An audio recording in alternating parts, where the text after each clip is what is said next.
Kisah lengkap Maulana Hasanuddin, Sultan pertama Banten. 1. Asal-usul dan kelahiran. Maulana Hasanuddin lahir sekitar awal abad ke-16 Masehi. Beliau putra dari Sunan Gunung Jati, pendiri Kesultanan Cirebon sekaligus anggota Wali Songo, dan Nyi Kawunganten, putri dari Prabu Surosowan, penguasa Banten pra-Islam. Nama kecil beliau adalah Pangeran Sabakingkin. Dari jalur ayah, beliau bersilsilah hingga Nabi Muhammad SAW. Dari jalur ibu, beliau darah bangsawan Tanah Sunda. 2. Pendidikan dan perjalanan ke Makkah. Sejak kecil, Maulana Hasanuddin dididik keras dalam ilmu agama Islam oleh ayahnya, Sunan Gunung Jati. Beliau juga menuntut ilmu kepada para ulama lain. Saat dewasa, beliau menunaikan ibadah haji ke Makkah. Di sana, selain beribadah, beliau juga menerima bayat tarekat Syatariyah, jalan tasawuf yang kelak menjadi corak keagamaan khas Kesultanan Banten.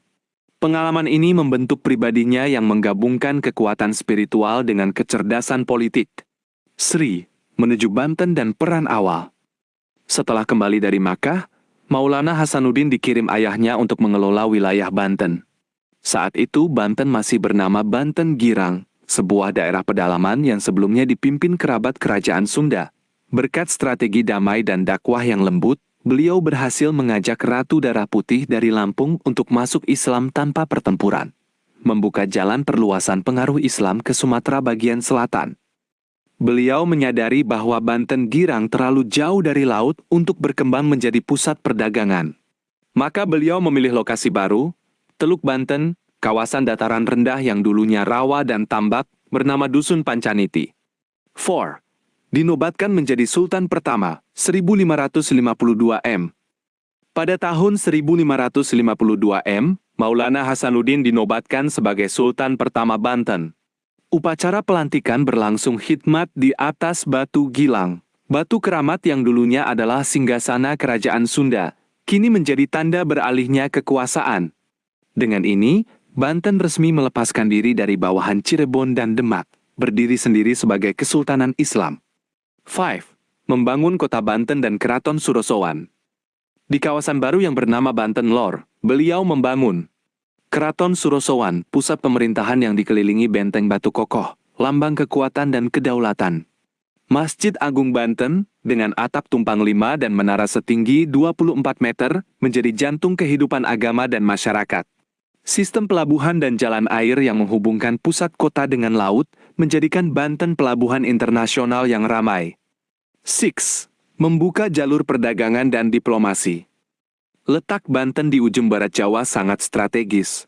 Pintu lalu lintas antara Jawa, Sumatera, Malaka, dan Laut Hindia. Maulana Hasanuddin menjadikan lada atau lada hitam sebagai komoditas utama ekspor. Membangun hubungan damai dengan pedagang dari Tiongkok, India, Persia, Arab, Eropa, bebas dari monopoli asing.